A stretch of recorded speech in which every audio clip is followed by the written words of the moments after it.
Alhamdulillah, nahmaduhu wa nasta'inuhu wa nastaghfiruhu wa na'udzu min shururi anfusina wa min sayyiati a'malina may yahdihillahu fala mudilla lahu wa man yudlil fala hadiya lahu asyhadu an la ilaha illallah wa asyhadu anna Muhammadan abduhu wa rasuluhu la nabiyya ba'dahu Allahumma sholli ala Muhammadin wa ala alihi wa sahbihi ajma'in rabbi shrah li sadri wa yassir li amri wa hlul 'uqdatam min lisani yafqahu qawli rabbi billahi rabban wa bil islami dinan wa bi Muhammadin nabiyyan wa rasulun rabbi zidni ilman wa rizqan wa rahmatika ya arhamar rahimin. Yang sama-sama kita hormati Ibu Kepala SMP Negeri 10 Kabupaten, yang sama-sama kita hormati rekan-rekan staf pengajar dan tenaga pendidikan SMP Negeri 10 Kabupaten, yang mohon maaf saya tidak bisa sebutkan satu persatu namanya, mudah-mudahan tidak mengurangi rasa hormat saya kepada Bapak Ibu sekalian.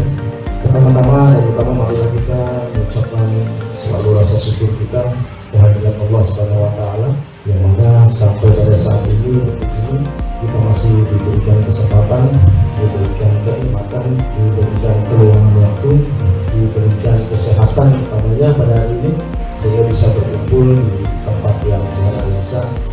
Saya rasakan sejuk pada hari ini. Mudah-mudahan hati kita semua sejuk pada hari ini.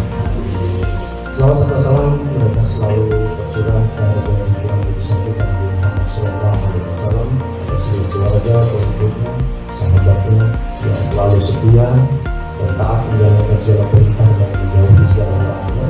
Mudah-mudahan kita semua mendapatkan syafaat beliau di dunia. Bapak dan Ibu yang menghormati, mungkin tidak berpanjang lebar, dengan sedikit memberikan satu informasi pada hari ini. Saya duduk di depan Bapak dan Ibu sekalian dan bersama Ibu Kepala Sekolah pada hari ini kita akan melaksanakan observasi kinerja kepala sekolah. Nanti tentunya Ibu Kepala Sekolah akan memberikan satu presentasi pada kita. Di tahun atau semester yang lalu, semester 1, penilaian atau pengelolaan kinerja kepala sekolah melalui PMM kita sudah laksanakan. Yang sekarang kedua kalinya kita melaksanakan ini periode Juli sampai dengan Desember. Jadi pada hari ini Ibu Kepala Sekolah akan membawakan satu presentasi kepada kita tentang meningkatnya praktek kinerja kepala sekolah melalui observasi kinerja yang berfokus pada aktivasi kegiatan komunitas atau komunitas belajar. Jadi nanti Ibu Kepala Sekolah mengambil fokus perilaku 3 aktivitas komunitas belajar atau komunitas di sini. Nah, Kepala Sekolah juga melibatkan dian-dian seberatan Ibu dan Bapak di ruang ini. Sepanjang presentasi meliputi perhatian, interaksi. Apa sih tujuan kombel bagi kita, bagi guru-guru, nanti juga disampaikan pengertiannya. Apa manfaat kombel, dampak komunitas kombel terhadap kurikulum merdeka yang sekarang kita geluti, dan mungkin juga akan terakhir peran kombel dalam kurikulum merdeka. Beliau akan menyimpulkan dan Pian seberataan Bapak Ibu juga akan diajak untuk kita aktif bersama ya. Silakan Ibu Sarina untuk menyampaikan apa yang akan disampaikan tentang komunitas belajar yang ada di SMP Negeri 10 Banjarmasin. Mudah-mudahan kombel kita bisa lebih maju lagi.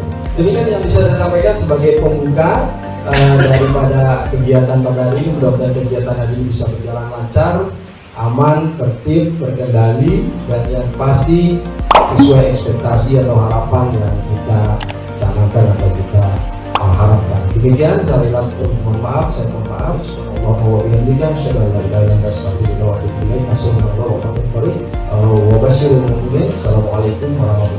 wabarakatuh. Bapak Ibu, Assalamualaikum warahmatullahi wabarakatuh. Waalaikumsalam. Selamat sore Bapak Ibu, sehat selalu untuk kita semua. Pada kesempatan ini pertama-tama saya mengucapkan terima kasih tadi kepada Bapak Bapak yang sudah menjelaskan apa maksud dan tujuan kegiatan kita pada hari ini. Tidak lain dan tidak bukan adalah pengawas hari ini mengobservasi kepala sekolah pada semester 2 dengan judul aktivasi kegiatan komunitas belajar. Bapak Ibu, yang pertama, sesi pertama saya paparkan aktivitas kegiatan komunitas belajar.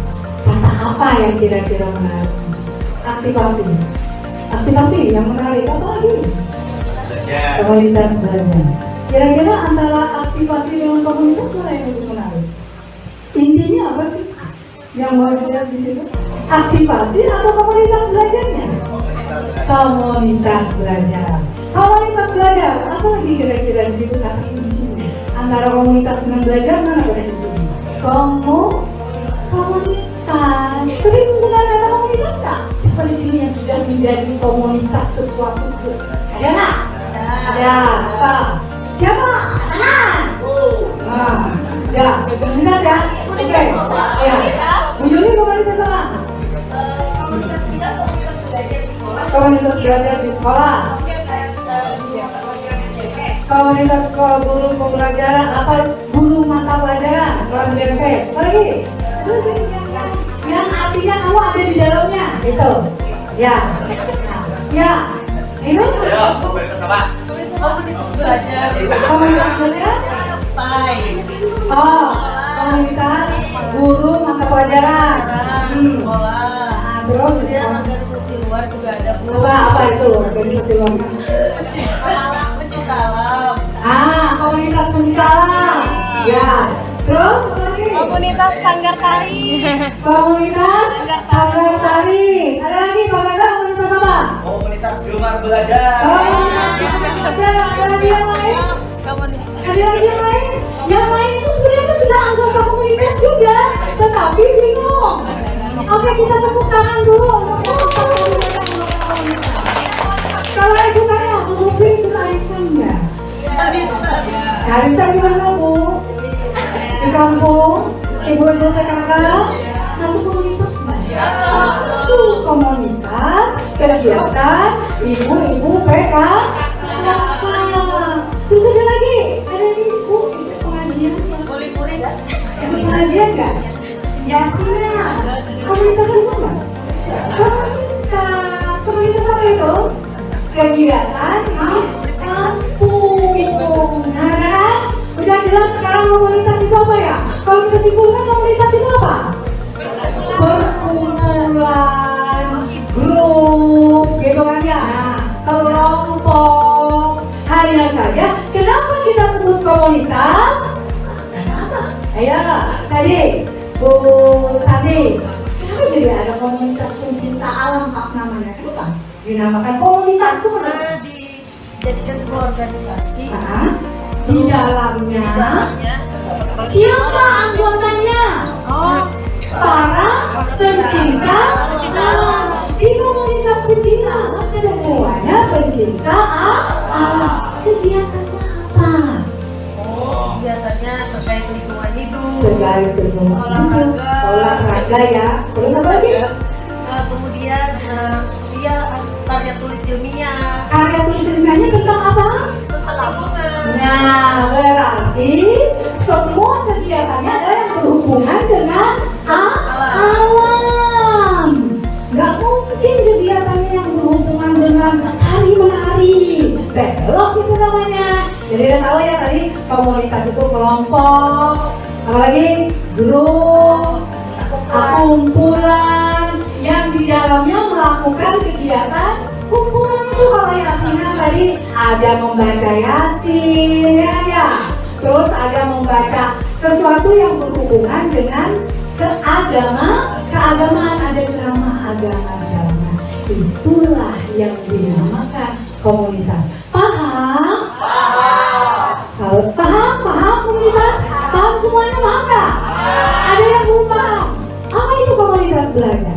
Komunitas belajar adalah kelompok individu yang berfokus pada peningkatan pengetahuan dan keterampilan melalui kolaborasi dan pertukaran pengalaman. Kombel berfungsi sebagai wadah belajar bersama di mana anggotanya dapat saling mendukung dalam mencapai tujuan belajar.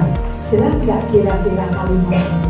Komunitas belajar adalah kelompok individu yang berfokus pada peningkatan pengetahuan dan keterampilan.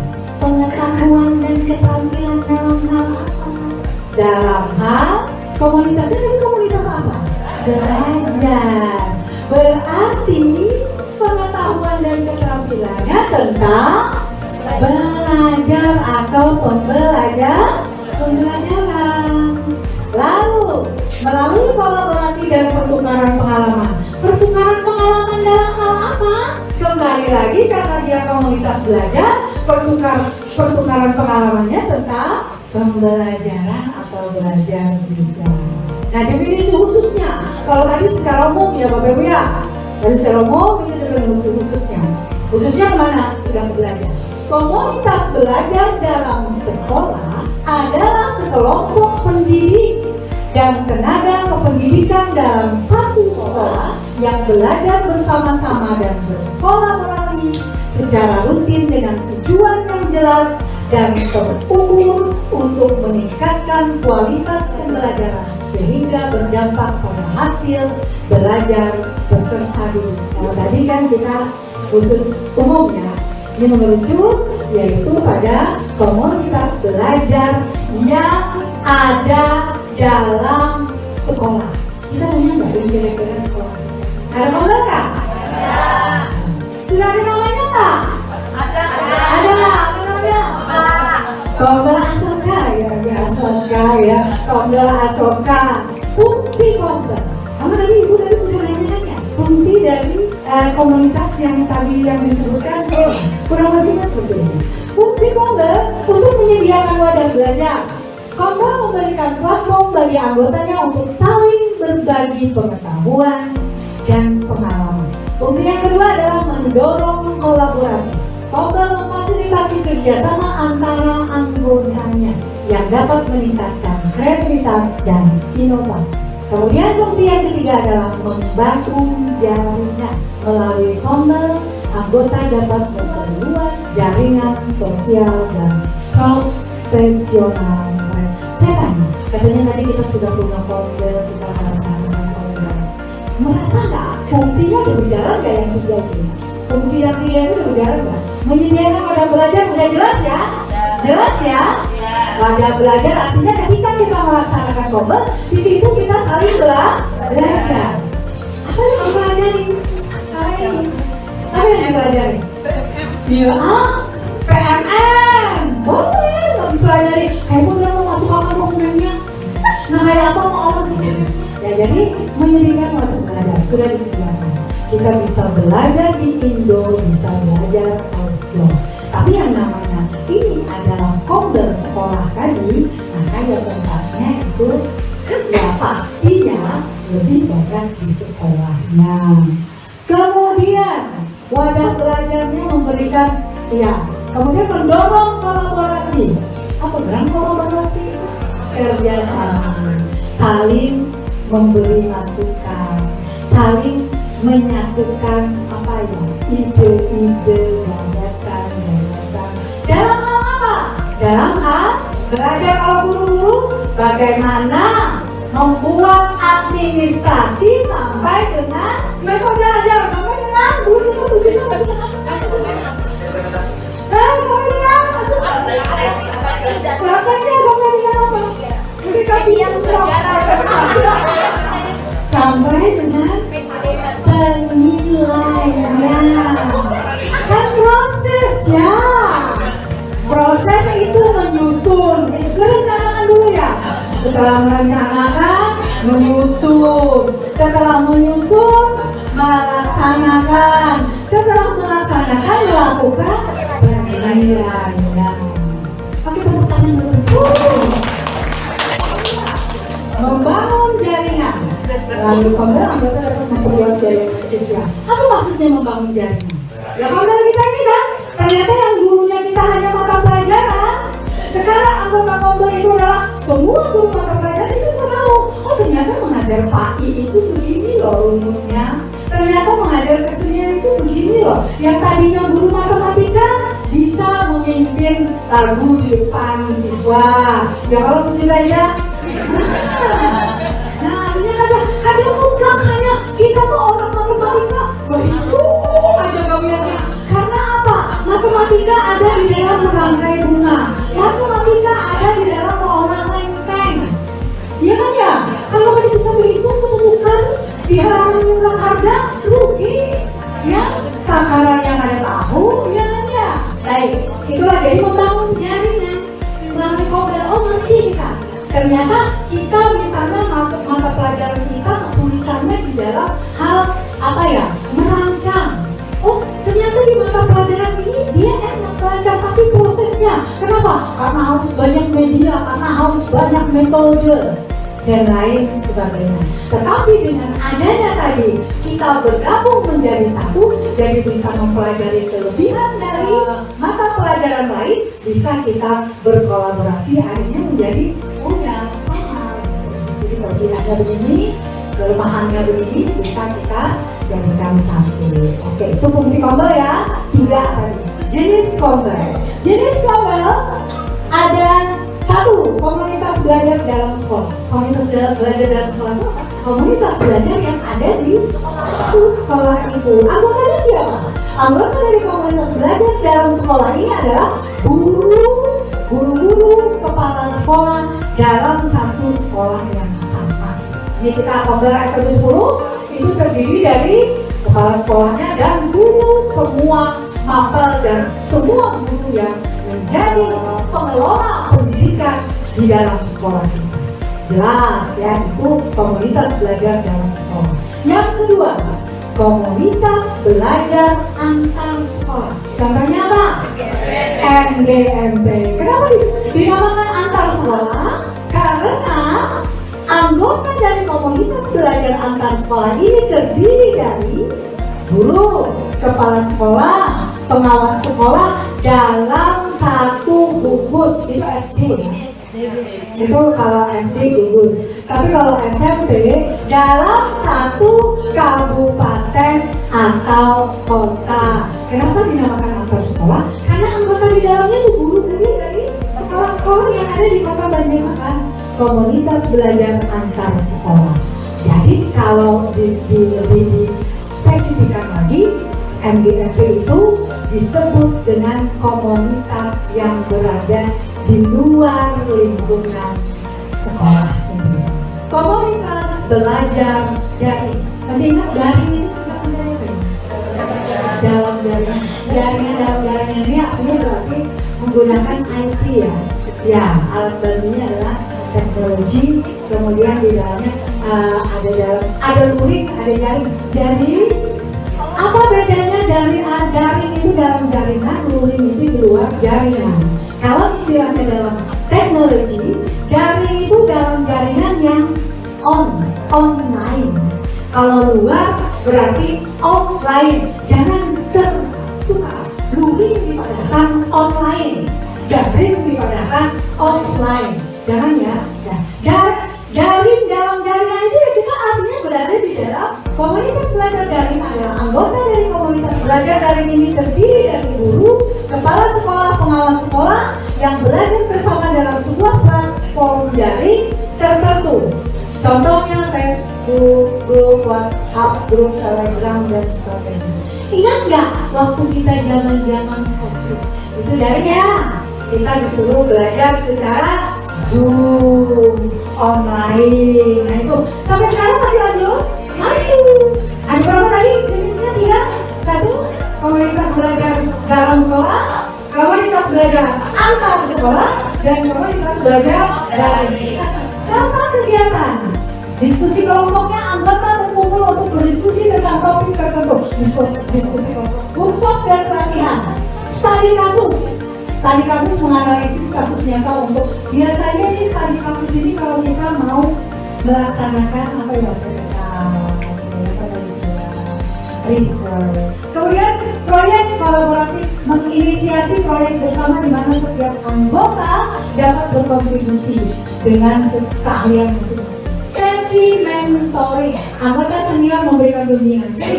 Bukan anggota senior itu tidak dari segi usia sih. Tidak dari segi usia, tapi bisa senior dari pengalaman. Bisa senior dari pengalaman terdahulu memperoleh ilmu pengetahuan. Bisa juga ya senior dalam usia. Kalau senior dalam usia yang sedikit saja itu memberikan mentoring apa? Mentoring tentang makna kesabaran, mentoring tentang bagaimana perjalanan hidup dari zaman generasi X, Y, Z. Nah ini contoh. Ibu kasih pokoknya langsung ya. Contoh komunitas belajar dalam sekolah. Ini sekolah kita adalah sekolah kita ya. Ini kita contoh komunitas belajar dalam sekolah. Kenapa jadi ibu tawaran itu? Ya itu lagi dalam sekolah. Makanya guru-guru sekolah itu kebetulan kita punya fotonya, kita melaksanakan. Ya udah foto-foto kita aja itu share. Ya, itu komunitas belajar dalam sekolah. Komunitas belajar antar sekolah nih, nah ini antar sekolahnya sampai mana? Sampai mana milih? Sampai mana aja? Antaranya MGMP ya, kegiatan MGMP ya. MGMP-nya ada MGMP IPA, IPS, matematika, PKN, olahraga itu. Saya juga soalnya artinya iya gitu. Dan kalau matematika itu bahasa Inggris itu apa? Itu artinya antar sekolah karena anggotanya adalah ada guru SMP 1, 2, 3 sampai SMP 3 di sama aja kegiatan itu belajar di bukan kayak ini juga. Nah sekarang ibu tanya, yang di bukan kayak ini belajar mana? Mendengarkan mana? Mendengarkan atau belajar? Mendengarkan atau belajar?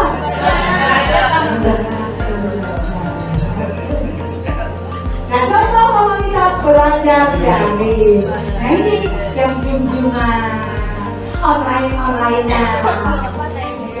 Kesimpulan komunitas belajar adalah wadah di mana para anggotanya melakukan kegiatan yang sifatnya untuk menambah wawasan, meningkatkan kompetensi dan mencari solusi terhadap masalah yang dihadapi yang berhubungan dengan kegiatan belajar mengajar yang berfokus pada guru dan peserta didik. Ada guru dan peserta didik khusus di dalam sekolah, yang khusus untuk yang di dalam komunitas belajar sekolah. Komunitas belajar sekolah. Kalau antar sekolah sama guru dan peserta didik juga. Terima kasih sekali lagi. Mohon maaf atas salah hilaf. Semoga bermanfaat. Wabillahi taufiq wal hidayah. Wassalamualaikum warahmatullahi wabarakatuh. Sampai semua.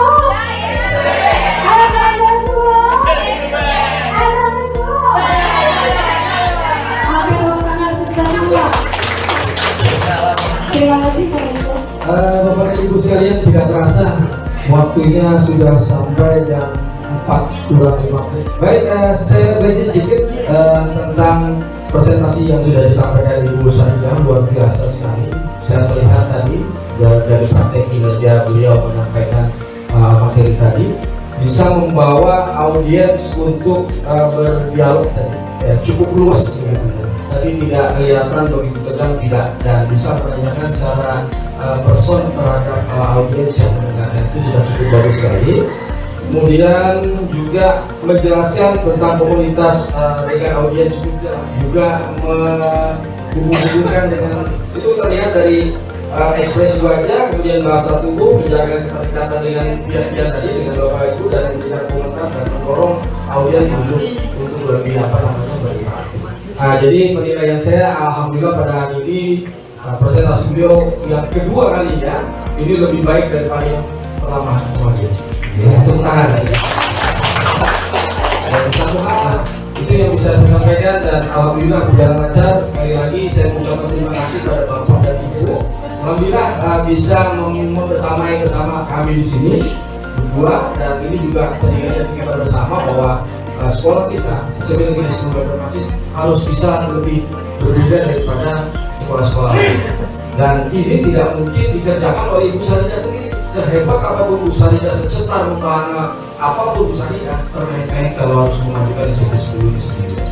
Jadi peran-peran stakeholder dan pemangku kepentingan yang lain di sekolah ini itu berperan amat sangat penting bagi kemajuan SMP Negeri 10 Banjarmasin. Mudah-mudahan SMP Negeri 10 Banjarmasin bisa lebih maju lagi di anak-anak Bapak dan Ibu. Mudah-mudahan itu tetap terjaga dan selalu bisa mengimbaskan inspirasi positif bagi keluarga besar SMP Negeri 10 Banjarmasin maupun di luar SMP Negeri 10 Banjarmasin. Itu kira-kira Bapak Ibu, yakin kita bisa. Tepuk tangan untuk kita semua. Dan Bapak Ibu boleh berbangga mempunyai satu kepala sekolah yang bisa mengutarakan seperti ini. Mudah-mudahan apa yang diutarakan juga bisa direalisasikan. Tidak hanya dengan kata-kata saja, tapi bisa merealisasikan dengan nyata dan sesungguhnya. Sehingga kita bisa merasakan dampak visi dan misi serta visualisasi yang ada di sini nyata bisa kita lihat dan kita bisa rasakan bersama. Dan mudah-mudahan semuanya mendapat pertolongan dan bimbingan dari Allah Subhanahu wa Ta'ala. Itu saja Bapak dan Ibu, salah hilang mohon maaf, saya mohon maaf kalau ada kata-kata yang salah. Air sungai Kui airnya bersih. Cukup sekian dan terima kasih. Baik, saya akhiri dengan sebuah doa. Subhanallah wa bihamdihi, asyhadu an la ilaha illa anta, astaghfiruka wa atubu ilaik. Assalamualaikum